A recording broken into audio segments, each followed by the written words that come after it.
point complet de l'actualité à toutes et à tous. Bonsoir. Les grandes articulations. Lutte contre le cancer, la marche rose donne du sens à la riposte. En témoigne la grandiose mobilisation pour interpeller les consciences afin de prévenir cette maladie à plusieurs facettes. Le chef du gouvernement était de la partie. Modernisation du Centre national de formation sociale appliquée Jean-Paul II. Place aux travaux de rénovation et d'extension. La pose de la première pierre est effective. La fin des travaux est fixée à 18 mois. Dialogue interreligieux et consultation nationale, c'est le titre du nouvel ouvrage de Fadama Itala Kourouman, actuel président de l'Association des écrivains de Guinée. Les cas de 2011 à 2019 sont rappelés. Bienvenue dans cette édition. Clôture de la 6e édition du programme Seeds the Future, un programme de Huawei en partenariat avec Orange Guinée, une plateforme de promotion de jeunes talents tournée vers le numérique. La cérémonie est présidée par le Premier ministre, Ousmane Bangoura. C'est une nouvelle promotion des jeunes talents guinéens formés aux technologies numériques qui boucle son parcours. La 6e édition du programme Seeds for the Future marque l'engagement renouvelé de Huawei et de Orange Guinée à soutenir la formation et l'innovation dans un secteur stratégique pour l'avenir du pays. Un projet soutenu par le gouvernement guinéen qui mise sur le numérique comme levier de transformation nationale. Ce programme a été pour moi une expérience extraordinaire, tant sur le plan professionnel que personnel. Durant notre séjour, nous avons eu l'opportunité de suivre des formations intensives dans des domaines stratégiques tels que l'intelligence artificielle, la 5G, le cloud computing et le digital power. Ces formations nous ont permis d'élargir nos compétences, de renforcer notre compréhension des technologies de pointe et de mieux saisir les enjeux de la transformation numérique mondiale. Chers lauréats, vous êtes les visages d'une Guinée debout, ambitieuse et confiante. Vous êtes les semeurs d'avenir, porteurs de cette flamme que rien ne doit éteindre. Grâce à votre immersion en Chine, vous avez désormais un devoir, partager, apprendre, inspirer. Car la Guinée que nous bâtissons ensemble a besoin de vous, de votre savoir, de votre rigueur, de votre audace. Souvenez-vous toujours, une graine ne devient un arbre que si elle reste enracinée dans sa terre. Présent à la cérémonie, l'ambassadeur de la République populaire de Chine en Guinée a, pour sa part, réaffirmé la solidité du partenariat entre les deux pays, notamment dans le domaine du numérique. Vous savez, sous la conduite de son Excellence Monsieur le Général Mamadi Doumbouya et son Excellence Monsieur le Président Xi Jinping, la relation sino-guinéenne a apporté de plus en plus de fruits. Et nous voyons que notre coopération s'étend des industries traditionnelles jusqu'aux industries nouvelles, comme aujourd'hui l'économie numérique. On peut voir que notre coopération concerne tous les secteurs. C'est bien sûr dans le cadre de l'initiative La Ceinture et la Route, la Chine a apporté un grand soutien au renforcement des infrastructures numériques de la Guinée et au développement de son économie numérique. En présidant la cérémonie de clôture, le Premier ministre Amadou Ouriba a salué l'esprit de partenariat entre la Guinée et la République populaire de Chine, tout en mettant en avant l'importance de valoriser les compétences locales. Nous avons des talents disséminés, des talents méconnus, d'où la nécessité pour l'État, les politiques publiques, de donner la chance à tous ces enfants qui ont un grand potentiel. Et merci pour ce que vous êtes en train de faire. Les équipes, les jeunes qui vont en Chine, qui voient, ils apprennent, ils s'inspirent. Et ce que nous fêtons aujourd'hui, c'est aussi ce partage d'expérience et cette inspiration que un pays, une entreprise est en train de partager avec nous. Mais c'est de monter encore plus haut et plus haut, plus haut, atteindre le plafond de verre dans le cadre du développement. Avec ce programme, Huawei et Orange contribuent à l'émergence d'une nouvelle génération de leaders numériques. Des jeunes désormais outillés pour relever les défis de l'innovation et participer activement à la transformation digitale de la Guinée. Et puis, une nouvelle plateforme au sein de la société civile. Il s'agit de l'Association des journalistes guinéens pour la technologie. La structure est officiellement présentée à la Maison de la Presse. Devant les hommes de médias, les missions de la dite association ont été définies. Alpha Isiagaba. Devant la presse, une nouvelle structure voit le jour. Il s'agit de l'Association des journalistes spécialisés dans la technologie. Une initiative qui met en avant les ambitions et les grands enjeux liés à l'évolution numérique. Cette association vise ici à promouvoir le journalisme dans le numérique, la formation, la cybersécurité, l'innovation, les startups et surtout l'impact ici des nouvelles technologies sur la société. À l'ère du digital, la spécialisation des journalistes devient une nécessité. Cette association entend promouvoir une approche plus approfondie du traitement de l'information liée aux nouvelles technologies de l'information et de la communication, mais pas seulement. Nous allons organiser des formations d'abord pour les journalistes globalement, pour les outiller d'abord sur les différents aspects de la technologie chez nous ici, surtout l'importance et les dangers liés à l'utilisation des nouvelles technologies dans notre métier. Au-delà de ça, nous allons tisser des partenariats avec l'État ou le secteur privé pour organiser des forums liés à l'utilisation des nouvelles technologies dans divers domaines de la vie. Composée essentiellement de professionnels des médias, l'Association des journalistes guinéens pour la technologie se veut une première en Guinée. Sa création marque une étape importante dans la transformation numérique du paysage médiatique national avec l'ambition d'accompagner la révolution technologique en cours dans le pays. Agenda chargé pour le chef du gouvernement, Amadou Ouliba, participe à la marche de sensibilisation sur les cancers du sang et du col de l'utérus, ainsi que sur la promotion de la santé mentale. Tout comme lui, des centaines de citoyens ont répondu à l'invitation. C'est ce dimanche même à Conakry, sur fond de solidarité et de prévention. Ousmane Bangoura. Dès les premières heures de la matinée, l'esplanade du stade du 28 septembre s'est teintée de rose, couleur emblématique de la lutte contre le cancer du sein. Femmes, hommes et jeunes, tous unis dans un même élan, celui de sensibiliser et de prévenir.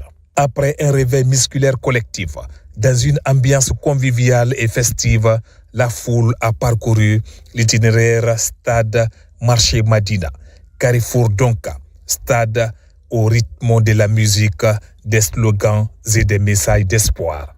Le cancer du sein et le cancer de l'utérus, aujourd'hui, font beaucoup de victimes dans le milieu des femmes. Alors, quoi de plus normal que nous, femmes, nous nous levons pour montrer que nous sommes contre ce cancer, sensibiliser la population. En faisant cette marche, tous les riverains verront et ils feront attention à ce que nous sommes en train de dire. Aujourd'hui, encore une fois, c'est en sensibilisant, en dépistant nos mères, nos sœurs, nos tantes, nos épouses, qu'on pourra sauver les vies. Donc c'est la raison pour laquelle nous sommes mis ensemble pour sensibiliser les populations guinéennes en offrant gratuitement un dépistage pour pouvoir aider, orienter et sauver. Cette journée de sensibilisation s'inscrit dans la stratégie nationale de santé publique portée par le président de la République, le général Mamadi Doumbouya, est mise en œuvre par le ministère de la Santé et de l'Hygiène publique, sous la coordination du Premier ministre, chef du gouvernement. Aujourd'hui, nous franchissons une étape supplémentaire. Associer la santé mentale à cette démarche, car le bien-être psychologique est indissociable du bien-être physique. Nos femmes, nos mères, nos sœurs et nos filles doivent être protégées, informées, accompagnées tout au long du parcours de soins. C'est notre devoir collectif. J'appelle toutes les femmes à se faire dépister régulièrement et à pratiquer l'auto-examen, car détecter très tôt la maladie augmente considérablement les chances de guérison. La prévention commence par l'information, mais aussi par des gestes simples.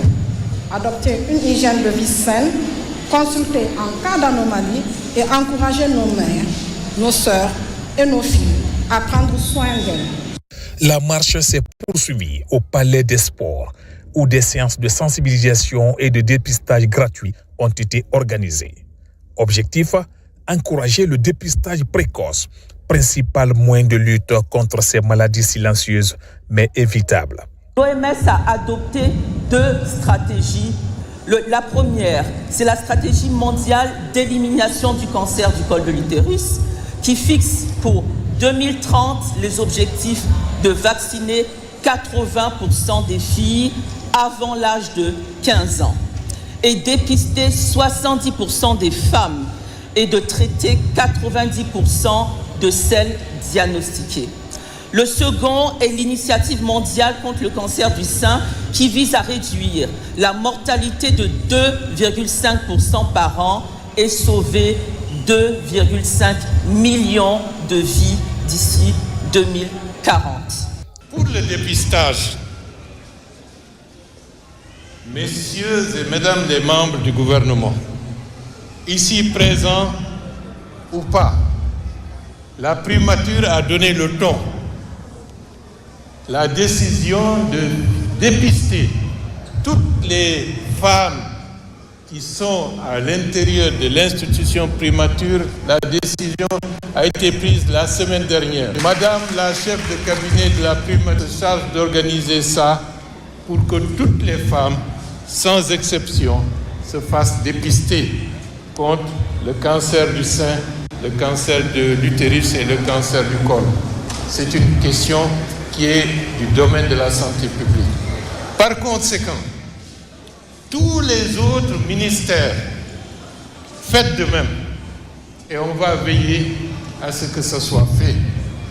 Les femmes qui sont dans vos départements ministériels, organisez-vous pour que le plus rapidement elles se fassent toutes dépister. Par cette initiative, le gouvernement guinéen réaffirme sa détermination à placer la santé au cœur du bien-être social. Une marche, mais surtout un message, celui de la vie, de la prévention et de l'espoir pour toutes les femmes de Guinée. Lutte contre le cancer, les initiatives privées restent déterminées. C'est à l'image de la structure Olea Guinée, spécialisée dans le courtage, domaine de l'assurance et de réassurance. Avec ses partenaires, la sensibilisation et le dépistage des cancers de sang et du col de l'utérus sont initiés pour le bien-être des femmes. Aboubakar Djabi. Ces derniers temps, le cancer du sein reste un défi de santé publique important qui interpelle toutes les couches socio-professionnelles du pays. Chaque année, Octobre Rose est initié pour sensibiliser des millions de femmes à se faire dépister en vue de sauver des vies. Olea Guinée, un cabinet pour les opérations financières, accompagne le ministère de la Santé à travers cette journée de sensibilisation et de dépistage du cancer du sein et du col de l'utérus. Cet événement consiste à pouvoir sensibiliser la population, sensibiliser nos clients pour le dépistage contre le cancer du sein et du col de l'utérus. Et aussi voir comment nous pouvons aussi apporter nos conseils et notre précieuse aide pour voir envers ces personnes atteintes de cette maladie. En 2 ans, j'ai fait des chimiothérapies, je me suis fait raser la tête et je suivais des examens à l'hôpital CHU Donka. Je dirais à toutes les femmes, atteintes ou pas, de se faire dépister tôt et d'accepter de suivre les examens. Cette structure vient ainsi s'activer pour jouer un rôle essentiel dans la campagne de prévention et de dépistage du cancer du sein et du col de l'utérus. Le cancer du col, c'est une maladie sexuellement transmissible. Il y a la précocité des rapports sexuels, les petites filles qu'on donne en mariage très tôt avant 18 ans, la multiplicité des partenaires. Ça prédispose au cancer du col de l'utérus. Malgré les efforts remarquables consentis par le gouvernement guinéen et ses partenaires dans cette lutte, plusieurs cas sont diagnostiqués à des stades avancés de la maladie. Une complication pour les traitements qui réduit significativement les chances de survie des patientes. Ici, l'implication effective des hommes est aussi sollicitée pour mener à bien cette lutte mondiale contre le cancer du sein et du col de l'utérus. Toujours, on s'intéresse à la pathologie multiforme, c'est bien, le cancer. Et cette fois-ci, chez les enfants, ils sont secourus par une organisation humanitaire de la place. En plus des articles, une assistance financière est rendue possible. Karno Maroufba, Mohamed Saliou Bangoura. Il est de coutume pour la fondation d'Aïfatou pour l'humanitaire de soulager les enfants atteints du cancer. À l'unité d'hémato-oncologie pédiatrique du CHU Donka, de tout petits bénéficient d'une assistance financière, de vivres, des produits pharmaceutiques ainsi que des jouets. Par ce geste, ces tout petits retrouvent le sourire. Je suis très surprise parce que je ne m'attendais pas du tout à ça. Je remercie la fondation et je prie le Tout-Puissant Allah qu'il protège la fondatrice et donne la santé à tous les enfants qui souffrent de cette maladie. Nous apprécions à sa juste valeur son geste qui est très symbolique, qui donne énormément d'espoir et qui apporte beaucoup au programme national de lutte contre le cancer. Selon les statistiques, 6 à 7% de l'ensemble des cancers sont développés chez les enfants.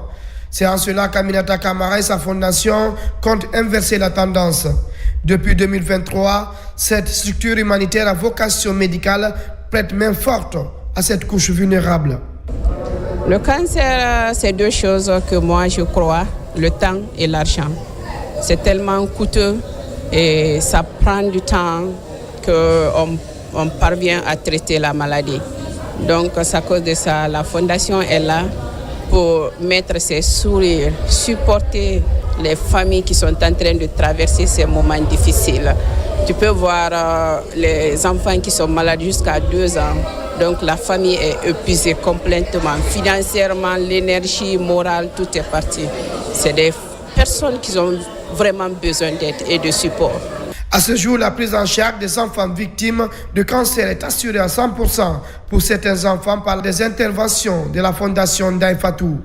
Cet accompagnement humanitaire couvre presque tout le pays. Pendant ce temps, on a aussi besoin de l'assistance sociale. Le centre Jean-Paul II renoue avec la modernisation de ses installations. Les travaux de rénovation et d'extension viennent d'être activés. La pose de la première pierre est officielle. Une trilogie d'entreprises évolue sur le chantier. 18 mois, c'est le délai prévu pour la remise des clés. Mohamed de Camara. C'est un consortium de 3 entreprises qui unissent leurs forces pour donner un visage reluisant au Centre national d'assistance sociale de Jean-Paul II. Dans 18 mois, ce centre destiné aux personnes vulnérables, au-delà d'être complètement rénové, connaîtra une extension. La pose de la première pierre a réuni les responsables du ministère en charge des personnes vulnérables, les autorités communales de Ratouma et le personnel du dit centre. Le petit bâtiment qui était utilisé comme centre de fistule ici, qui va être converti en un centre de gériatrie qui est chargé de la médecine pour les personnes âgées. Juste à côté où nous sommes arrêtés, il va être réalisé ici un jardin thérapeutique pour les personnes âgées aussi. Deuxièmement, nous avons la construction de salle de formation pour les assistants sociaux, qui est un bâtiment de R+5, doté de salles de classe, de vingtaine de salles de classe et de salles d'informatique, où nous avons aussi 2 grands amphis de 250 places chacun. La refondation est en marche. Nous remercions infiniment le général d'armée Mamadi Doumbouya pour tous les efforts qu'il fournit pour nous, pour la population en général, mais surtout pour la couche vulnérable. La volonté du gouvernement, en réalisant ces travaux d'envergure, est de contribuer à l'amélioration des conditions de vie des citoyens guinéens en général et ceux de la commune de Ratouma en particulier. Depuis 2013, il y a eu déjà des travaux de rénovation qui ont été entamés mais qui n'ont pas prospéré. Et je suis venu donc apporter la satisfaction générale qu'on a que ce sentiment-là, nous sommes en train d'aller de l'avant. Cette rénovation du Centre national de formation sociale appliquée Jean-Paul II est une nécessité dans la prise en charge notamment des personnes du 3e âge avec son service gériatrie qui sera complètement reconstruit. À présent, gestion des déchets, un défi pour les acteurs communaux. L'accent est mis sur la qualification. Ils se sont retrouvés au gouvernorat de Conakry à la demande de l'ANAFIC. C'est au cours de la semaine qui s'achève bien sûr afin d'asseoir une meilleure gouvernance en la matière. Marwan Kamara. Cette session, animée par des experts en environnement et en gouvernance locale, met l'accent sur la gestion et la valorisation des déchets dans les collectivités locales du pays. Elle est initiée par l'Agence nationale des collectivités pour améliorer la coordination entre les différents services techniques des communes et du gouvernorat. Depuis très longtemps, la gestion des déchets relève du gouvernorat de Conakry. Et actuellement, les autorités ont estimé qu'il faut appliquer la loi sur le code des collectivités et transférer la gestion des déchets au niveau des collectivités. Donc nous sommes en train de dire à ces cadres élus de ces communes de prendre à bras le corps la gestion des déchets, mais surtout leur valorisation. Le programme s'inscrit dans le projet d'appui national de financement des collectivités locales. Il est mis en place par l'ANAFIC pour outiller les acteurs locaux sur la gestion des déchets depuis la collecte jusqu'à la valorisation. Avec l'arrivée de l'ANAFIC dans le secteur, ça nous permettra, nous techniciens, de renforcer nos capacités et de renforcer tout le dispositif que nous avons en place pour pouvoir mieux répondre aux besoins de nos citoyens. Nous avons reçu les instructions de notre ministre de l'administration du territoire. Ce ministre aussi a reçu des orientations du président de la République de tenir cet atelier pour vous doter de ces outils. Il veut que l'assainissement au niveau de Conakry soit la priorité de tout le monde. Et pour cela, on doit tous être prêts. On doit tous accompagner cette politique. Au terme de cette formation, les participants repartent avec de nouvelles compétences et des outils opérationnels. Une étape importante vers une gouvernance environnementale plus efficace pour répondre à un besoin urgent de professionnalisation du secteur. Salubrité publique, mention spéciale à la valorisation des déchets urbains. Cela passe par les solutions innovantes. 5 projets sont en compétition. C'est à la faveur du climaton, un écosystème d'apprentissage intensif. Ça se déroule aussi à Conakry avec le programme Catalyst. Abdul Karim Kamara. Certes, la gestion des ordures ménagères et industrielles attire tous les regards, mais il y a toujours urgence. Cette année encore, le concept climaton interpelle face aux défis climatiques locaux à Conakry. Autour du thème économie circulaire, il est question de transformer la problématique des déchets urbains en une source d'opportunités économiques et sociales. Nous ne voulons pas seulement gérer les déchets, mais c'est aussi comment les valoriser et faire de ces déchets des solutions innovantes. C'est-à-dire, est-ce qu'on peut faire des charbons écologiques, est-ce qu'on peut faire des briques écologiques, est-ce qu'on peut transformer ces déchets en électricité ou en gaz.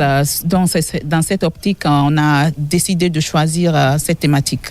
Pour la présentation des solutions innovantes, 5 projets compétissent avec le coaching de l'incubateur Zatrofa porté sur la logistique de collecte et la valorisation énergétique ou matérielle. Notre objectif premier, c'est de pouvoir outiller ces apprenants sur l'économie circulaire qui consiste à rallonger la durée de vie des objets que nous utilisons, et tout en leur inculquant des outils et moyens nécessaires pour pouvoir préserver l'environnement. Devant un jury, chaque solution innovante est évaluée sur la base de 5 critères.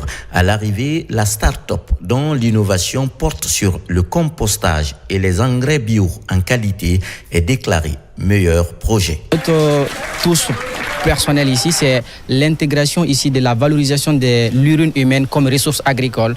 Il faut savoir que l'urine humaine, c'est une ressource très riche, mais aussi inexploitée vers nous ici. On a su surclasser nos concurrents. C'est un projet qui peut innover dans le futur parce qu'ils ont mis en place des choses qui peuvent vraiment contribuer contre la pollution de l'environnement. Au-delà de la compétition, il est prévu d'accompagner les 5 projets dans la mise en œuvre de leurs solutions innovantes, suivies d'une mise en relation avec les multinationales et les institutions bancaires. valorisation des déchets, question de l'environnement, nouvelle version de la contribution déterminée au niveau national. Le processus de validation est en cours. Le document va servir dans la lutte contre les émissions de gaz à effet de serre et l'adaptation des communautés impactées par le dérèglement climatique. C'est la réponse à l'une des recommandations des Assises de Paris sur le climat. Mamadou Alpha Baldé, spécialiste maison. Pendant que la COP30 approche à grands pas, la Guinée rehausse ses ambitions climatiques. Le pays valide sa contribution déterminée au niveau national dans sa version 3.0. Le document constitue le principal outil permettant d'identifier et de mesurer les efforts du pays dans la lutte contre le réchauffement de la planète. Le travail a permis à la Guinée de connaître que nous on était déjà en avance par rapport à la mise en œuvre de la CDN. Il y a eu assez d'engouement autour de la révision de la CDN. Nous voudrons aussi que les engouements continuent dans la mise en œuvre pour ne pas que ce soit le cas de la CDN 2. Le changement climatique est certes un défi global, mais c'est aussi une opportunité pour repenser nos modèles de développement, d'investissement et de solidarité. La CDN 3.0 ne se limite pas à des engagements techniques. Elle porte une approche intégrée, articulant atténuation, adaptation et inclusion sociale. La Guinée, qui demeure un pays incontournable dans l'équilibre climatique de la sous-région, est dans une dynamique de développement durable dans plusieurs domaines comme les mines, l'agriculture et l'énergie. À travers l'exercice qui nous réunit ce jour, la République de Guinée entend démontrer son leadership en matière de climat et renouveler son engagement pour une CDN 3.0 ambitieuse, à la hauteur des enjeux et des objectifs de développement durable portés par le programme Simandou 2040. Je veux aussi rappeler notre volonté de faire avancer plusieurs réformes figurant dans la feuille de route climatique de la Guinée. Avec la validation de cette nouvelle CDN, la Guinée traduit ainsi en actes concrets ses engagements internationaux en matière de climat. Au sein de la Grande Muette, formation commune de base. Actuellement, les recrues sont dans les centres d'instruction et d'entraînement commando du pays. Ils ont été présentés au drapeau. Derrière ce acte, partager entre autres les valeurs de la patrie et de la discipline. Lieutenant Sana Kamara de la presse militaire. Cette semaine, les centres d'instruction d'infanterie et d'entraînement commando du pays ont abrité une cérémonie innovante marquant la fin de formation de communes de base des recrues. Elle a consisté à présenter les désormais soldats de deuxième classe au drapeau national. Salut. Fixe. À gauche. Gauche. Allez-y. Marche.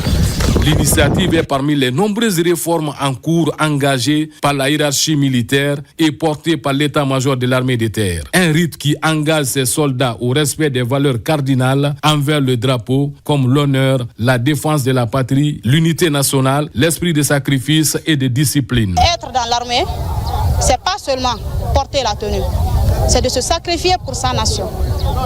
C'est ce qui nous a été appris. À Kisdougou, dans la 4e région militaire, et Kankan dans la 3e, le même événement mobilise autorités civiles et militaires. Dans ces deux centres également, les jeunes militaires se sont engagés à servir la nation avec honneur, professionnalisme et loyauté. Des valeurs inculquées et jalousement sauvegardées dans l'armée guinéenne depuis sa création. On est appelé aujourd'hui à défendre le drapeau, la patrie, protéger ici les citoyens, en même temps leurs biens et l'intégrité territoriale. Ce drapeau qui flotte au-dessus de nos têtes n'est pas un simple morceau de tissu.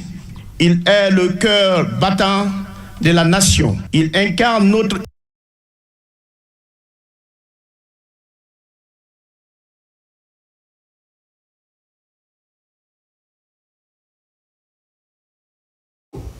Nos excuses pour ce souci technique. Ouverture des classes peu avant Alabé, précisément dans la localité de Diari. L'école est au centre des préoccupations. Enseignants, parents et autorités locales évoluent en synergie. Ces acteurs souhaitent redonner un nouveau souffle à l'apprentissage. Sarafedine Diallo, Nabilay Moussa Kamara. Pendant 2 jours, les États généraux de l'éducation ont passé en revue les obstacles qui freinent la qualité du système éducatif dans la commune rurale de Diary. Une rencontre conduite par les autorités locales et l'Association pour le développement intégré de Diary, avec la participation de l'ensemble des acteurs du secteur. Depuis la création de l'école primaire de Diary en 1936, Diary a toujours formé des élites. Ça, c'était connu. Et maintenant, tu vois une baisse drastique du niveau des élèves au plan pédagogique, au plan de l'encadrement, au plan de l'environnement. Donc, il y a des déficits qu'il faut absolument combler. À l'issue des travaux, plusieurs recommandations ont été formulées. La construction et l'équipement d'infrastructures scolaires, la création d'une école de la seconde chance pour les jeunes déscolarisés et la mise en place d'un prix d'excellence au primaire et au collège. Les ressortissants peuvent financer des activités, mais les ressortissants aussi vont se battre pour impliquer les différents partenaires au développement pour nous appuyer dans les différents domaines. Tous les acteurs et partenaires sont suffisamment informés de la situation actuelle du système éducatif, que ce soit les infrastructures, que ce soit la situation du personnel, que ce soit le matériel didactique, et tout a été discuté, des points de vue donnés et des solutions idoines sont proposées. La commune rurale de Diary compte aujourd'hui 17 écoles primaires et 2 collèges. Des recommandations ambitieuses qui, une fois appliquées, pourraient redonner à l'école de Diary toute sa vitalité et offrir un meilleur avenir à ses élèves. À présent, le contenu de ce décret. Décret D 2025-0195 PRG-SGG portant nomination au secrétariat général du gouvernement. Le président de la République, vu la Constitution, décrète, article 1er. Les hauts cadres dont les prénoms et noms suivent sont nommés au secrétariat général du gouvernement dans les fonctions ci-après. 1. Directeur national de l'activité normative et de la conformité, M. Ouribaïlo Diallo, précédemment chargé de cours de droit à l'Institut supérieur de formation à distance, ISFAD. 2. Directeur national adjoint de l'activité normative et de la conformité, M. Ben Adam Kamara. 3. Directeur national du travail gouvernemental, du courrier et de l'intendance du gouvernement, M. Moustapha Legrand Silla, précédemment assistant technique à la primature. 4. Directeur national adjoint du travail gouvernemental, du courrier et de l'intendance du gouvernement, M. Kemo Oulenkaba, précédemment conseiller juridique du secrétariat général du gouvernement. 5. Directrice nationale de la gestion des hauts cadres de l'État, Madame Lucie Finda Aïssatou Leno, précédemment conseillère chargée de mission à la primature. 6. Directrice nationale adjointe de la gestion des hauts cadres de l'État, Madame Hadiatou Bari, précédemment coordinatrice de formation militaire, ministère de la Défense, Canada. 7. Directeur national de la modernisation du travail gouvernemental, M. Mohamed Kaba, précédemment responsable gestion des données chez Eiffage France. 8. Directeur national adjoint de la modernisation du travail gouvernemental, M. Mamoudou Keïta, précédemment directeur national de la modernisation du travail gouvernemental. 9. Directeur national du journal officiel de la République, M. Mohamed Kourouman. 10. Directeur national adjoint du journal officiel de la République, M. Amadou Kourouman, précédemment chef de division au journal officiel de la République. 11. Directeur du bureau de stratégie et de développement, M. Abdoulaye Tiranké Kamara, précédemment directeur d'agence à la Société Générale de Banque en Guinée. 12. Directeur adjoint du bureau de stratégie et de développement, M. Éric Silaouo Bottier, précédemment directeur adjoint de la modernisation du travail gouvernemental. 13, directeur général du Centre de documentation administrative, M. Tamba Fidel Leno, précédemment, directeur adjoint de la modernisation, précédemment, conseiller principal au secrétariat général du gouvernement. 14, directrice générale adjointe du Centre de documentation administrative, Madame Aïssatou Sarasso, précédemment directrice en charge des projets à la Société nationale d'aménagement et de promotion immobilière, SONAPI. Article 2. Le présent décret qui abroge toutes dispositions antérieures contraires prend effet à compter de la date de sa signature et sera enregistré et publié au journal officiel de la République. Conakry, le 19 octobre 2025, signé Général Mamadi Doumbouya. Décret D 2025-0196 PRG SGG portant nomination de hauts cadres au ministère de la Justice et des Droits de l'Homme. Le président de la République, vu la Constitution, décrète. Article 1er. Les hauts cadres dont les prénoms et noms suivent sont nommés au ministère de la Justice et des Droits de l'Homme dans les fonctions ci-après. 1. Conseiller principal, M. Abdoulaye Baldé. 2. Conseiller juridique, M.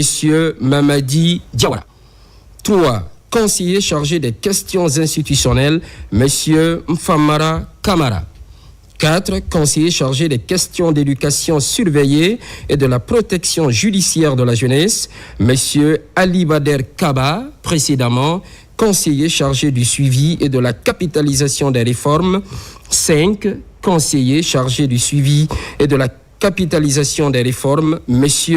Aimé Raphaël Abba, précédemment conseiller chargé des questions d'éducation surveillée et de la protection judiciaire de la jeunesse. 6. Conseillère chargée de mission, Madame Maïmouna Djoubaté, précédemment assistante particulière du garde des Sceaux. Article 2. Le présent décret qui abroge toutes dispositions antérieures contraires prend effet à compter de la date de sa signature et sera enregistré et publié au journal officiel de la République. Conakry, le 19 octobre 2025, signé Général Mamadi Doumbouya. Décret D 2025-0197 PRG SGG portant nomination des magistrats et des cadres de l'administration centrale du ministère de la Justice et des Droits de l'Homme. Le président de la République, vu la Constitution, décrète. Article 1er. Les magistrats et les cadres dont les prénoms et noms suivent sont nommés dans les fonctions ci-après. 1. Inspecteur général des services judiciaires et pénitentiaires, M. Sekou Ibrahima Souma, précédemment président de section au tribunal de première instance de Dixine. 2. Inspectrice générale adjointe des services judiciaires et pénitentiaires, Madame Thérèse Yawa Tolno, précédemment inspectrice des services judiciaires. 3. Inspecteur. Monsieur Makan Oulare, Monsieur Balaké Fofana, Madame Fanta Toya Kondé, Monsieur Boubacar Ba, Monsieur Nyakoro Kamara, Monsieur Samba Sidibé, précédemment conseiller à la Cour d'appel de Conakry, Monsieur Senkoun Kanté, précédemment conseiller à la Cour d'appel de Kankan, Monsieur Mori Diallo, précédemment conseiller à la Cour d'appel de Conakry. 4. Directeur général du Bureau de stratégie et de développement, M. Mohamed Lamine Samaké. 5. Directeur général adjoint du Bureau de stratégie et de développement, M. Sekou Diaka Kaba, ingénieur génie civil. 6. Directeur national de la justice de proximité et de la promotion de l'accès aux droits, Monsieur Ousmane Fofana, précédemment directeur national adjoint de la réconciliation et de la solidarité. 7. Directeur national adjoint de la justice de proximité et de la promotion de l'accès aux droits, Monsieur Robert De Camano, précédemment directeur national adjoint des droits de l'homme. 8, directeur national des affaires criminelles et des grâces. Monsieur Amadou Ouri Diallo, précédemment procureur de la République près le TPI de Bokeh. 9, directeur national adjoint des affaires criminelles et des grâces. Monsieur Abdoulaye Bintia Bangoura, précédemment juge de paix à Gekedou. 10, directeur national des affaires civiles et du Sceau, Monsieur Alseniba. 11, directeur national adjoint des affaires civiles et du Sceau, Monsieur Souleymane Souaré. 12, directeur national de la législation, Monsieur Jean Tamba Kabadouno. 13, directeur national adjoint de la législation, Monsieur Mamadi Nabé, juriste. 14, directeur national de l'administration pénitentiaire et de la réinsertion, Monsieur Mamadou Gandoba. 15, directeur national adjoint de l'administration pénitentiaire et de la réinsertion, lieutenant-colonel Mamadi Kondé. 16, directeur national de l'éducation surveillée et de la protection judiciaire de la jeunesse, Monsieur Sanoussi Bérété. 17, directeur national adjoint de l'éducation surveillée et de la protection judiciaire de la jeunesse, Monsieur Ansouman Aminata Fofana. 18, directeur national des droits de l'homme, Monsieur Abdoulaye Yatara, juriste. 19, directrice nationale adjointe des droits de l'homme, Madame Nunkumbasi, précédemment enseignante chercheuse à l'Institut supérieur des sciences de l'éducation de Guinée, ISEG. 20, directeur national de la réconciliation et de la solidarité, Monsieur Souleymane Sissoko. 21, directeur national des infrastructures judiciaires et pénitentiaires, Monsieur Alpha Kabine Kaba, précédemment chef du département construction et rénovation au service national des infrastructures et équipements scolaires, SINES MEPUA. 22, directeur national adjoint des infrastructures judiciaires et pénitentiaires, Monsieur Ibrahima Souri Ali Kamara, ingénieur statisticien. 23, secrétaire exécutif de la Chambre d'arbitrage, Monsieur Ali Badra Aou, juriste, précédemment conseiller chargé de mission au ministère de la Justice. 24, directeur général du Centre de formation judiciaire, Monsieur Alassane Nabi Kamara. 25, directeur général adjoint du Centre de formation judiciaire, Monsieur Boubacar Afiaba, précédemment président de chambre à la Cour d'appel de Kankan. 26, directeur général du service du casier judiciaire central, Monsieur Boubacar Baldé. 27, directrice générale adjointe du service du casier judiciaire central, Madame Sarata Djogobaldé, précédemment chef de la division administration pénitentiaire et de la réinsertion. 28, directeur général du fonds d'aide juridictionnelle, Messieurs Yamoussa Kanté, précédemment secrétaire exécutif de la Chambre d'arbitrage de Guinée. 29, directeur général adjoint du fonds d'aide juridictionnelle, Monsieur Lamine Kaba, précédemment directeur général adjoint du CFJ. 30, directeur général de l'Agence de gestion et de recouvrement des avoirs saisis et confisqués, Monsieur Mohamed Diawara, précédemment président du tribunal du travail de Conakry. 31, directeur général adjoint de l'Agence de gestion et de recouvrement des avoirs saisis et confisqués, Monsieur Chérif Diallo.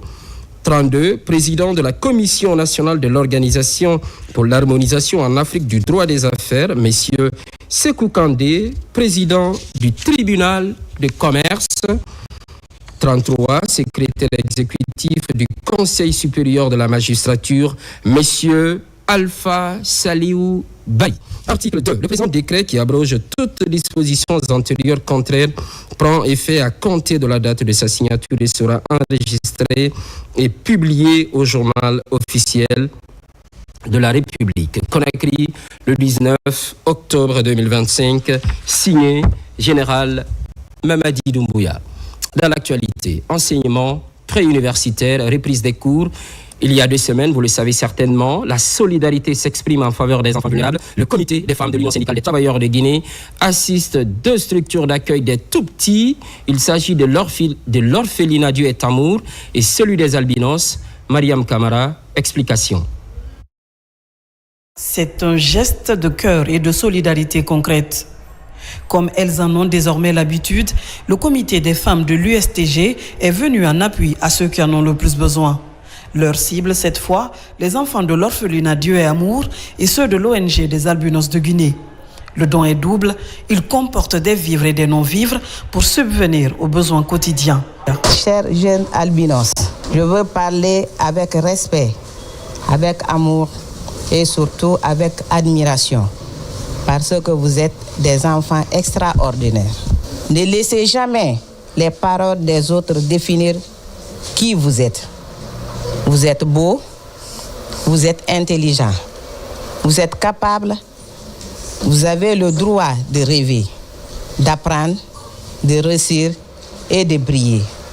Des kits complets distribués en ce début d'année scolaire pour s'assurer que la reprise des cours soit effective et sereine pour tous ces écoliers. J'aimerais dire aux autorités, s'ils ont les moyens pour nous aider à scolariser 2 ou 3 enfants de la Confédération nationale des albinos de Guinée, nous serons très ravis. Et j'aimerais dire aussi merci aux donateurs. Sur les visages, la joie et la gratitude étaient évidentes. La preuve que ce soutien matériel est aussi un immense réconfort moral. Autonomisation de la gente féminine en Zérékoré, une organisation de femmes manifeste sa solidarité, une démarche qui mobilise les sœurs en Christ. Elles reçoivent des formations, mais aussi des kits essentiels pour la promotion de leurs activités génératrices de revenus. Mohamed Salioupaï. À travers ce geste, ces femmes ouvrières du Christ AOCG entendent encourager l'entraide et la solidarité au sein de la communauté chrétienne de Zérékoré. Les bénéficiaires venus des différents quartiers ont exprimé leur gratitude aux donatrices pour ce soutien qui vient renforcer leurs efforts quotidiens dans la prise en charge familiale. La Bible même nous enseigne de ça dans Proverbe 31, le verset 10. Donc, durant notre convention, nous avons bénéficié de cette formation qui va aider la femme d'être autonome pour elle-même, d'aider sa famille et d'aider aussi l'Église que nous sommes. Je tiens à remercier notre président de la République, Mamadi Doumbouya, qui a donné l'accès à la femme, qui donne le privilège à la femme d'être autonome, qui donne le privilège à la femme dans la prise des décisions, dont nous sommes vraiment reconnaissants. Cette action s'inscrit dans une dynamique d'autonomisation et de promotion du leadership féminin conformément aux valeurs de partage prônées par l'Église. Je remercie d'abord le président Mamadi Doumbouya, le fait de mettre nos tissus en valeur. Parce que quand il porte, les gens aussi, à travers lui, les gens aiment porter. Donc on gagne beaucoup de clientèle à travers lui. C'est ce qui m'a motivé pour venir former les femmes. Les femmes sont intéressées. Ce sont les femmes de l'Église des Assemblées de Dieu de Guinée, le mouvement AOCG, Action des ouvrières du Christ. Et je vois que tout le monde est motivé pour la formation. L'initiative est saluée par les autorités religieuses et locales qui appellent à la multiplication de telles œuvres pour le bien-être des femmes et pour le développement de la société guinéenne. Le contenu de ce décret dès 2025-0594 PRG-SGG portant nomination des magistrats à la Cour suprême. Le président de la République veut la Constitution décrète. Article 1er. Les magistrats dont les prénoms et noms suivent sont nommés à la Cour suprême dans les fonctions ci-après. Siège 1. Premier président, Monsieur Fodé Bangoura. 2. Président de la première chambre civile, Monsieur Yaya Boiro, précédemment directeur du service documentation et recherche de la Cour suprême. 3. Présidente de la deuxième chambre civile, Madame Mariama Doumbouya, précédemment présidente de la chambre administrative et constitutionnelle de la Cour suprême. 4. président de la 3e chambre civile, Monsieur Abdoulaye Conté, précédemment premier président de la Cour d'appel de Conakry. 5. Président de la 4e chambre civile commerciale et sociale, Monsieur Ibrahima Souri Antunkara, précédemment premier président de la Cour d'appel de Kankan. 6. Président de la Chambre administrative et constitutionnelle, Madame Makoya Kamara, précédemment conseillère à la Cour suprême. 7. Président de la première chambre pénale, Monsieur Saïdou Diallo. 8. Présidente de la 2e chambre pénale, Madame Fatou Bangoura, précédemment présidente de chambre à la Cour d'appel de Conakry, conseillères et conseillers.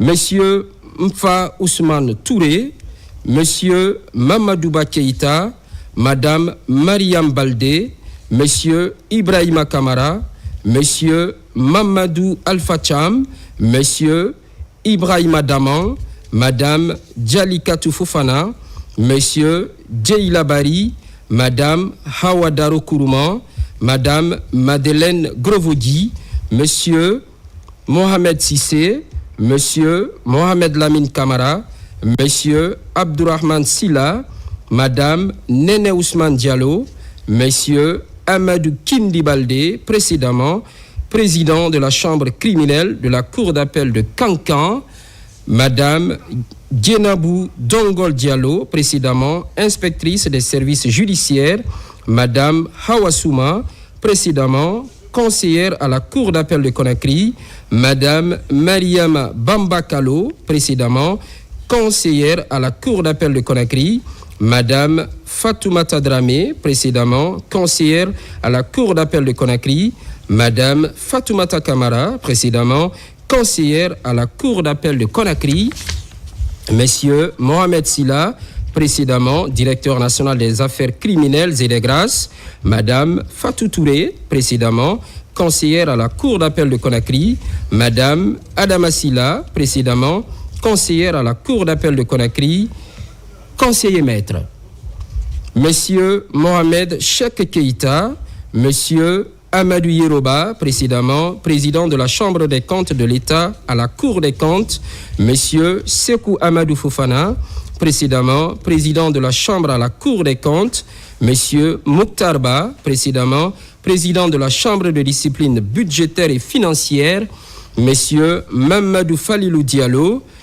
conseiller référendaire, Monsieur Djanka Keïta, précédemment auditeur à la Cour suprême, parquet général, procureur général, Monsieur Sidi Souleymane Ndiaye, précédemment avocat général près la Cour suprême, premier avocat général, Monsieur Sidiki Kanté, précédemment avocat général près la Cour suprême, deuxième avocat général, Monsieur Mamadou Dian Bora Diallo, précédemment procureur général près la Cour d'appel de Kankan. Avocats généraux, Monsieur Ibrahima Souri Yansane, précédemment président de la 2e chambre pénale de la Cour suprême, Monsieur Soriba Mané, Madame Hawa Diallo, Madame Hadja Aïssatou Chérif Diallo, Monsieur Mohamed Lamine Diallo, précédemment avocat général près la Cour d'appel de Conakry, Madame Aïssatou Siradjoba, précédemment avocate générale près la Cour d'appel de Conakry, Monsieur Ousmane Sané, précédemment avocat général près la Cour d'appel de Conakry, secrétaire général, Monsieur Hassan De Diallo, directeur du service de documentation, d'études et de recherche, Monsieur André Safela Leno, précédemment président de chambre à la Cour suprême, directeur adjoint du service de documentation, d'études et de recherche, Monsieur Bademba Bari, précédemment directeur du Fonds d'aide juridictionnelle. Membres, Madame Roudia Toubari, précédemment conseillère à la Cour suprême, Madame Joséphine Silla, précédemment conseillère à la Cour suprême, chef du greffe, Monsieur Akoyi Goyepodi, précédemment greffier à la Cour suprême. Article 2.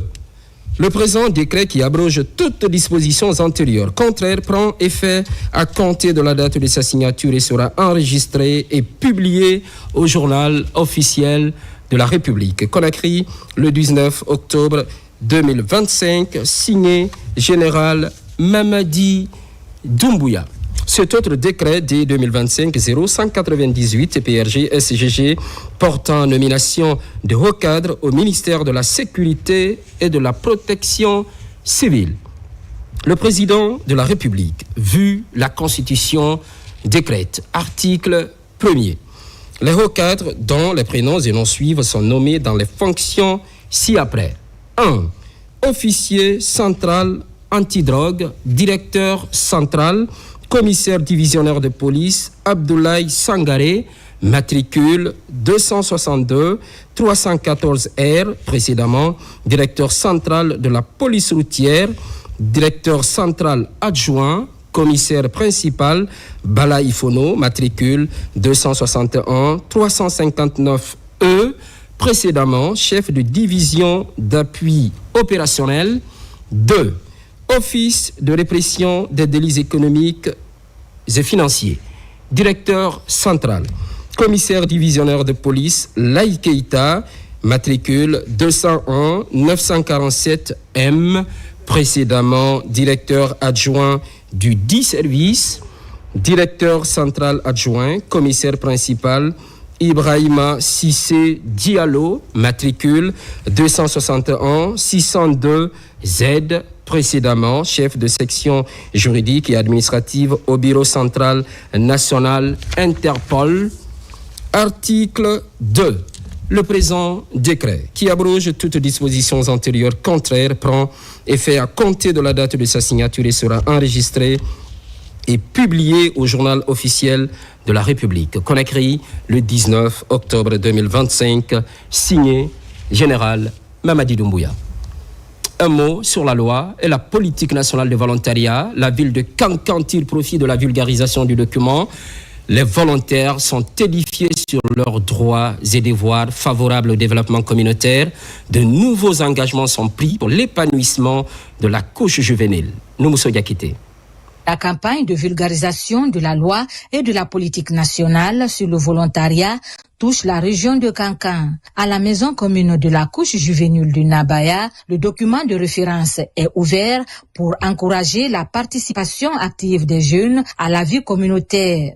Les avantages sont exposés et les grandes lignes sont expliquées pour faciliter la compréhension. La loi sur le volontariat que nous vulgarisons aujourd'hui, elle reconnaît officiellement le statut du volontaire, définit ses droits et ses devoirs et garantit une meilleure protection sociale et juridique. Elle permet aussi aux collectivités locales, comme celle de Kankan, de mieux intégrer les volontaires dans leur plan de développement économique et social. La dynamique est portée par le ministère de la Jeunesse à travers l'Agence nationale du volontariat jeunesse. La promotion des initiatives volontaires et l'engagement civique sont débattus pour faire de ce document un outil d'action citoyenne pour l'épanouissement des jeunes volontaires dans le registre du développement local. Nous avons été encouragés par nos encadreurs, donc cela nous donne une force de continuer notre travail, d'aider sans penser aux revenus. Nous sommes convaincus que cette campagne contribuera à encourager l'engagement civique et à créer un environnement propice à l'épanouissement du volontariat dans toutes ses formes. Le rendez-vous de bataille va permettre à chaque jeune volontaire de mieux maîtriser ses droits et devoirs afin de s'impliquer activement dans le développement communautaire. Une protection sociale et juridique des cibles, désormais à la portée de tous.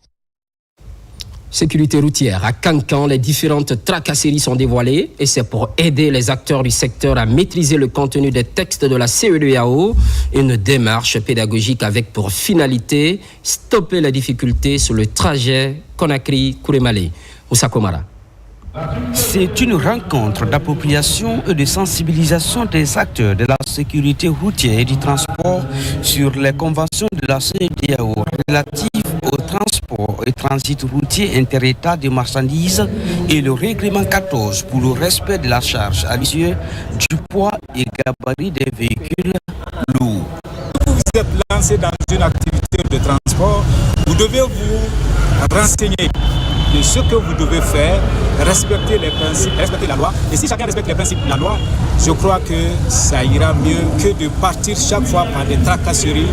Avec art et pédagogie, les spécialistes se relayent ici pour transformer le logiciel mental des acteurs afin qu'ils deviennent des meilleurs élèves du contrôle routier des marchandises et du transport. La définition du transit, ses avantages économiques et le contenu des différentes conventions ratifiées par la Guinée sont exposés. Nous avons su maintenant que les hors-gabarits doivent être évités par les chauffeurs. Nous devons participer à la sécurisation non seulement de nos passagers, de nos chauffeurs et de nous-mêmes, car nous devons jouer une police de proximité. Le contrôle redondant dans les barrages, le surcharge et le transport mixte, les acteurs du cordon routier se sont bien appropriés. Des engagements sont pris et c'est l'extage, c'est les initiateurs. Nous quittons Cancan avec de l'espoir. Comme quoi, le message qui a été véhiculé dans cette salle-là aujourd'hui par rapport au respect du poids de la charge à l'essieu et du gabarit des camions lourds de transport de marchandises dans notre pays. Ce rendez-vous de Cancan n'est pas une première. Il démontre clairement l'engagement et la volonté du Conseil guinéen des chargeurs à faire respecter toute convention ratifiée par la Guinée relative au transport dans l'espace CEDEAO.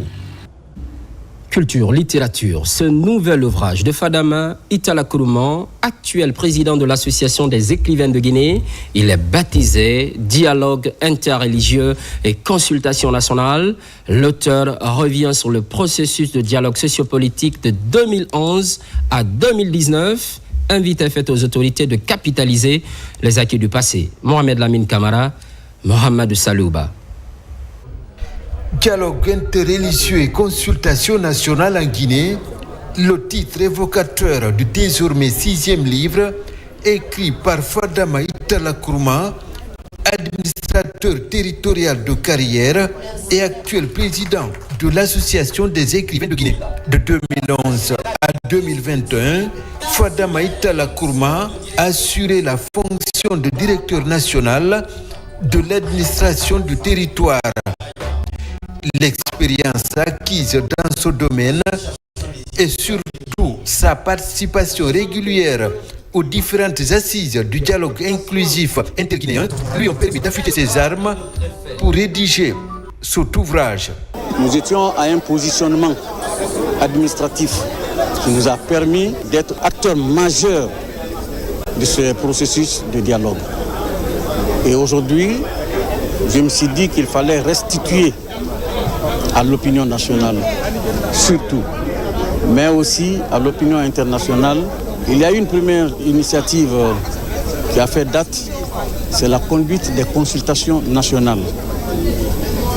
Et ainsi donc, nous avons couplé avec le dialogue interreligieux. L'expérience qui a été vécue en la matière, parce qu'ayant été sollicité par l'épiscopat, donc, nous avons essayé de mettre ces expériences ensemble. Cet ouvrage explique le processus du dialogue inclusif interguinéen de 2011 à 2019.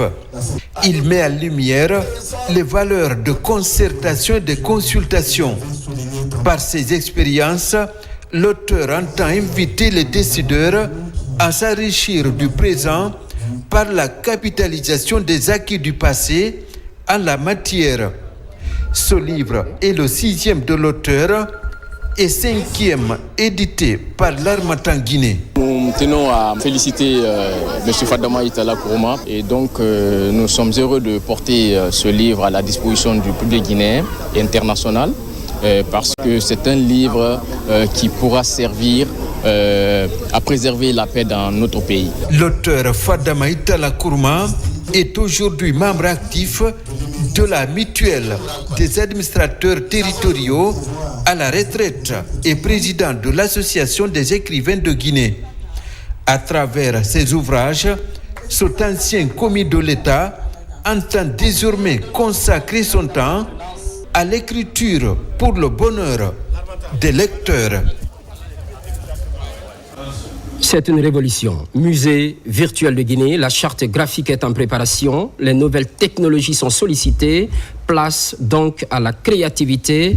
25 jeunes rivalisent au compte de ce programme. C'est une contribution d'Expertise France. Marwan Camara, Fodé Camara.